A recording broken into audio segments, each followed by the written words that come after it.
So sir ఇప్పుడు మనం ఇలా చూసుకుంటే ఇది విడ్త్ ఎక్కువ ఉంది అండ్ హైట్ తక్కువ ఉంది. సో కొన్ని ఏరియాస్లో మనం చూస్తే అది చాలా టాల్గా ఉంటాయి. సో ఈ రెండు విధానాల్లో దేంట్లో ఎక్కువ దిగుబడి వచ్చే ఛాన్స్ ఉందంటారు అండ్ ఏది ప్రిఫర్ చేస్తే రైతులకు ఎక్కువ ప్రాఫిటబిలిటీ వస్తుంది? మొదట ఏంటంటే టాల్గా పోయేదానికి రీజన్ ఏంటంటే మొదట వాళ్ళు ప్రూనింగ్ చేయాలి. ప్రూనింగ్ చేయకపోవడం వల్ల ఏమవుతుందంటే ఒకటే షూట్ అనేది చక్కగా వెళ్ళిపోతుంది. అది ఒక 30 ఫీటో 40 ఫీటో హైట్లో వెళ్తుంది. ఆ హైట్లో వెళ్ళినప్పుడు ఏమవుతుందంటే తెంపడానికి ఒకటి ఇబ్బంది అవుతుంది, తెంపినది కింద డ్యామేజ్ అవుతుంది. మళ్ళీ ఏంటంటే నెంబర్ ఆఫ్ పీసెస్ ఇక్కడ మనం ఎంత అయితే చూసుకుంటున్నాం అలా ఉండవు, అవి ఉన్నా కూడా వేస్ట్ అయిపోతుంటాయి. ఇక్కడ చూస్తే మీకు విడ్త్ ఎక్కువ ఉండడానికి రీజన్ ఏంటంటే ఒకటే షూట్ నుంచి మీరు మొదట చూస్తే ఆ ఒక్క షూట్ నుంచే మేము దాదాపు ఒక 10 to 12 బ్రాంచెస్ తీసుకొచ్చినాం. ఆ 10 to 12 బ్రాంచెస్ ఏమవుతుందనంటే అది ఇది 1:1 లాగా మనకు పనిచేస్తుంది. అప్పుడు ఏమవుతుంది, 12 కలిపినప్పుడు మనకి చిన్న హైట్లో ఉండి మనకి ఏంటంటే నెంబర్ ఆఫ్ పీసెస్ ఎక్కువ ఉంటుంది. పీసెస్ ఎక్కువ ఉన్నప్పుడు మనం ఇక్కడ చూస్తే మీరు డైరెక్ట్ తెంపుకోవచ్చు. అదే మనం పెద్దగా ఉన్నాయనుకోండి బాగా కట్టెబెట్టి గుంజాలి, ఇలాంటివన్నీ ఉంటాయి ఇబ్బందులు.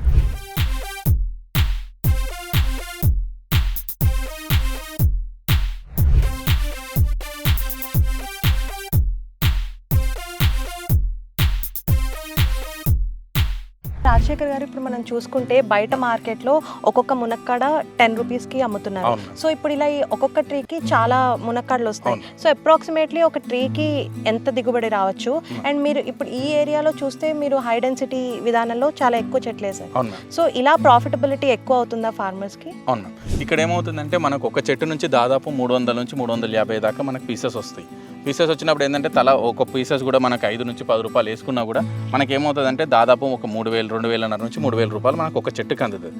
బట్ ఏంటంటే అంత డబ్బులు మనకు వస్తున్నాయా నిజంగా ఫార్మర్కి అన్న దగ్గర ఇక్కడ ఏమవుతుంది అంటే దీనికి కూడా డిసడ్వాంటేజెస్ ఉంటాయి. ఇదేంటంటే చెట్టు అనేది డెలికేట్ ఉంటుంది. మనకి ఎప్పుడైనా కానీ గాలి వచ్చినప్పుడు ఇరిగిపోవడానికి ఛాన్సెస్ ఎక్కువ ఉంటాయి.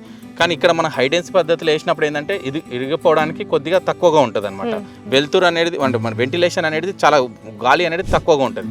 దీంట్లో కొద్దిగా అయితే మనం ప్రాఫిటబుల్గా చేసుకోవచ్చు అని.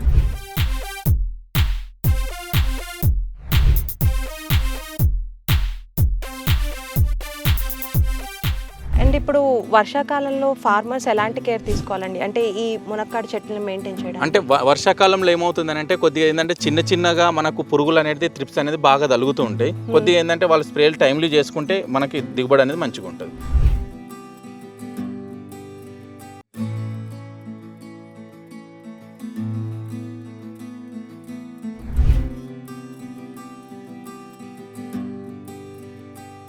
మీరు ఇప్పుడు వీటికి లైక్ నార్మల్ మార్కెట్లో చూసినట్టు కెమికల్ పెస్టిసైడ్స్ కానీ ఇన్సెక్టిసైడ్స్ కానీ ఏమైనా యూజ్ చేస్తారా, లేకపోతే ఆర్గానిక్ వే ఆఫ్ ఫార్మింగ్ చేస్తారా? మ్యామ్ మేజర్గా ఏంటంటే ఆర్గానిక్ వేలో చేయడానికనే ప్రయత్నిస్తుంటాము. బట్ ఏంటంటే పెస్టిసైడ్స్ అనేది పురుగులు అనేది సహజంగా వస్తుంటాయి.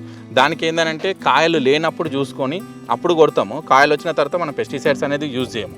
ఆర్గానిక్ స్ప్రేస్ ఏమైనా ఉన్నా కానీ అవి కొడుకుని నీమ్ ఆయిల్ కానీ చూస్తాం, కానీ మనం ఎక్కువ స్ప్రేలకు అనేది కెమికల్స్కి వెళ్ళము. ఇక్కడ మేము ఏంటంటే వర్మి కాంపోస్ట్ కూడా యూజ్ చేస్తాం. చెట్టుకు దాదాపు ఒక 15 నుంచి 20 కిలోల వర్మి కాంపోస్ట్ వేస్తూ ఉంటాం అనమాట.